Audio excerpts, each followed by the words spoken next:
नमस्कार। आज मैं आपको सुनाने वाला हूँ शंभू शिखर जी द्वारा लिखी गई पुस्तक लॉकडाउन की कहानियाँ से एक कथा जिसका शीर्षक है विल पावर। अंकित साव के साथ हॉस्टल में सिर्फ 10 लड़के ही रह गए थे। वे सभी बिहार और झारखंड वाले थे। उत्तर प्रदेश और मध्य प्रदेश आदि राज्यों के छात्र अपने घर वापस जा चुके थे। उसका रूममेट सात्विक, बगल के कमरों में रहने वाले लड़के अशोक, कैलाश और नरेश जा चुके थे। उनके राज्यों की सरकारों ने राजस्थान सरकार से बात करके उन्हें वापस लाने के लिए बसें भेज दी थी। बिहार और झारखंड की सरकारें अपने छात्रों को वापस बुलाने के पक्ष में नहीं थीं। उनका कहना था कि इससे लॉकडाउन में बाधा आएगी, कोरोना वायरस का संक्रमण और तेजी से फैलेगा। अंकित अंतर्द्वंद में था।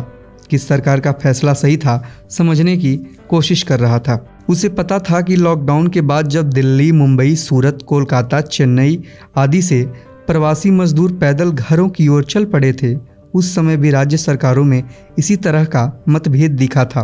बिहार और झारखंड की सरकारों ने उस समय भी यही तर्क दिया था। सड़कों पर 2 सप्ताह तक पैदल चलते मजदूरों के रेले से लॉकडाउन बाधित नहीं हो रहा था। उन्हें बसों या ट्रेनों में पहुंचा दिया जाता तो बाधा आ जाती। उसने सोचा, यह सब जिम्मेदारियों से भागने के तर्क हैं। कोटा में कोचिंग करने वाले 25,000 छात्र 21 दिनों के लॉकडाउन में घर जाने के लिए परेशान नहीं थे। उन्हें उम्मीद थी कि 21 दिनों के बाद सब कुछ ठीक हो जाएगा, पढ़ाई शुरू हो जाएगी। अब इसे 3 मई तक बढ़ा दिया गया तो उनकी उम्मीदों पर पानी फिर गया। वायरस का यह संकट कब दूर होगा कोई नहीं जानता था। जब कोचिंग इंस्टीट्यूट चल ही नहीं रहा है तो वे यहाँ रहकर क्या करेंगे? एक दिन में तो वे पहुँच जाएंगे। पूरा देश बंद है। एक दिन सड़क पर कुछ बसें दौड़ लेंगी तो कौन सा पहाड़ टूट जाएगा? वायरस विदेश से विमान पर बैठकर आया है, बड़े लोग इसे लेकर आए हैं। उसके हॉस्टल से उनका क्या संपर्क? समस्या है कि अब 500 छात्रों के हॉस्टल में मात्र 10 लड़के रह गए तो मेस कैसे चलेगा? और सरकार कहती है कि कोई तकलीफ नहीं होने देगी। जगह जगह खाना के पैकेट बट रहे हैं। अंकित ने देखा था वहाँ इतनी लंबी कतार थी कि आदमी और पैकेट के बीच में कम से कम 4 घंटे की दूरी थी। सरकार तकलीफ नहीं होने देगी? तकलीफ तो हो ही रही है। वह स्वयं को रुका हुआ नहीं बल्कि फंसा हुआ महसूस कर रहा था। अंकित ने सोचा कि काश वह प्रवासी मजदूर होता, कम से कम पैदल घर के लिए चल तो देता। उसे पैदल चलने की आदत नहीं है तो कैसे चल दे? वह तो देश के सर्वोच्च नौकरशाहों में शामिल होने के लिए संघर्ष कर रहा था। अंकित साव झारखंड के धनबाद कोयलांचल का रहने वाला था। उसके घर वालों ने बड़े अरमान से कोटा भेजा था कि सिविल सर्विसेज की कोचिंग करेगा तो कंपटीशन निकाल लेगा। अंकित जैसे 25,000 छात्र इसी उम्मीद में कोटा आए थे। किसी को हॉस्टल में जगह मिली थी, कोई पीजी में रह रहा था तो कोई लॉज में। सरकार को क्या पता था कि छात्र कहाँ कहाँ रह रहे हैं? मदद करना भी चाहेगी तो कैसे कर सकेगी? अंकित ने सोचा कि मिल बैठकर कोई फैसला लेना होगा। उसने हॉस्टल में बचे हुए छात्रों को मेस में इकट्ठा किया। एक एक टेबल पर एक एक व्यक्ति बैठ गया और फिर बोला, जो हालात हैं उसमें हमें क्या करना चाहिए? कोचिंग चल नहीं रहा है, घर जाने का कोई साधन नहीं है, मेस बंद है, होटल रेस्टोरेंट भी बंद है। क्या करें? आपस में विचार करना तो जरूरी है ना? अंकित ने पूछा। अगर कोरोना का प्रकोप 1-2 साल बाद होता तो हम IAS ऑफिसर बन गए होते तो क्या करते? संजीव ने पूछा।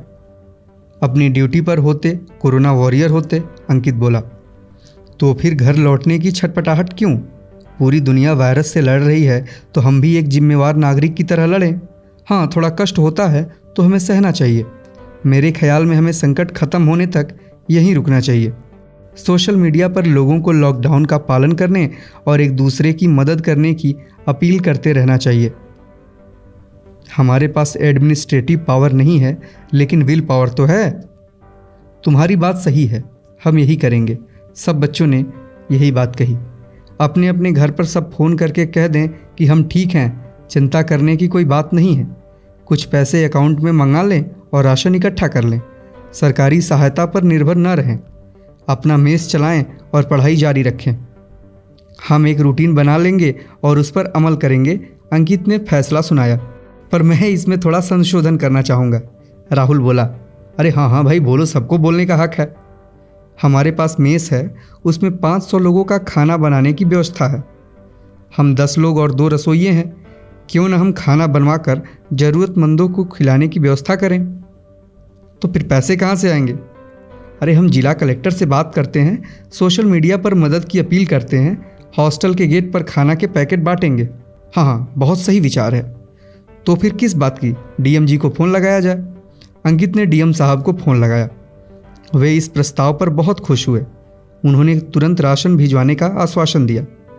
सभी लोग खुश हो गए और अपने अपने कमरे की ओर चल दिए। रात को अंकित के पिता का फ़ोन आया।